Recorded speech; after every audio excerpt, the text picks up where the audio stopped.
So what about drones for the Morocco earthquake? Hi, I'm Robin Murphy, and I'm an expert in how robots are used for disasters.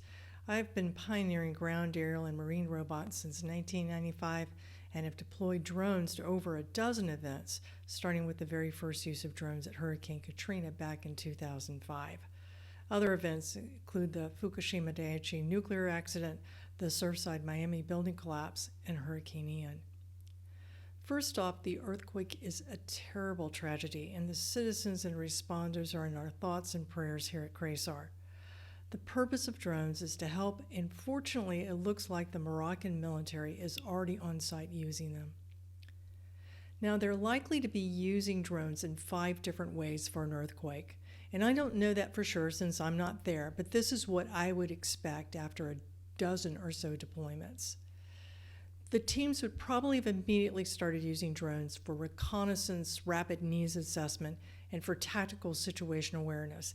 Basically, where's the damage, where are the people most likely to need help, and how best to get responders and medical and relief supplies to them. And that's not just the damage, it's also, can you drive a truck around the rubble, or do you need to get a small earth mover out there? So drones can help with that.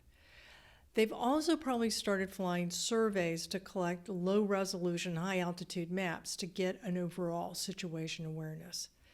Then, after the rescue effort is well underway, we'd expect them to shift in how they use drones, going from helping with the immediate life-saving and start being used for a thorough, very detailed damage assessment.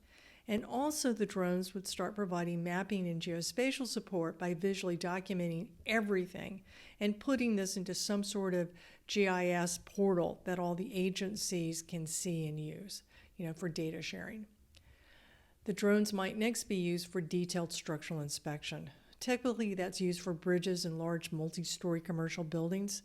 Civil engineers have trouble deciding if a building over 30 stories high is safe for the teams to enter without shoring up. And that's a big deal because shoring up takes a lot of time and materials, and it's a big deal to kill your rescue team. So you need to get it right. Drones can give them a view from higher up, and then the civil engineers can tell the pilot where to move and look. So it really speeds up that inspection process.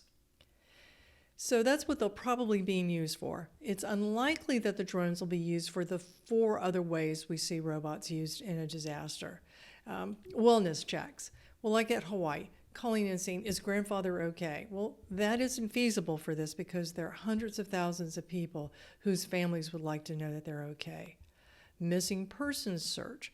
This is different from a person wandering off, and getting lost hiking. This is during a disaster when a large number of people were presumed washed away in a storm surge or a flood.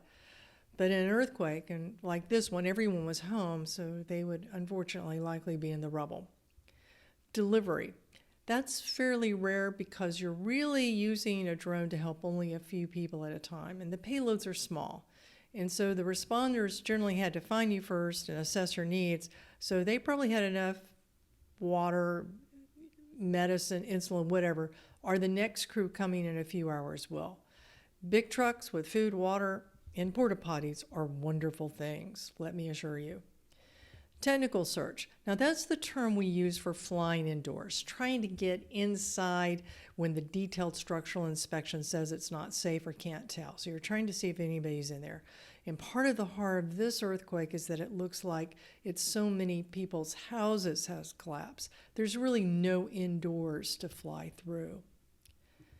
Now, what I hope isn't happening is that a lot of drone pilots with no training for disasters and no formal invitation from an agency having authority just fly in, show up and say, hey, I'm here, need me to fly? They need you out of the way, not taking up food, water, beds, gas, electricity. All those things should be going to the victims and to the responders. So that's what's probably happening at the earthquake with small, uncrewed aerial systems. I'm sure the larger predator types of drones are being used too. Either way, let's hope the drones are being used to help save lives and restore people's livelihoods as fast as humanly possible.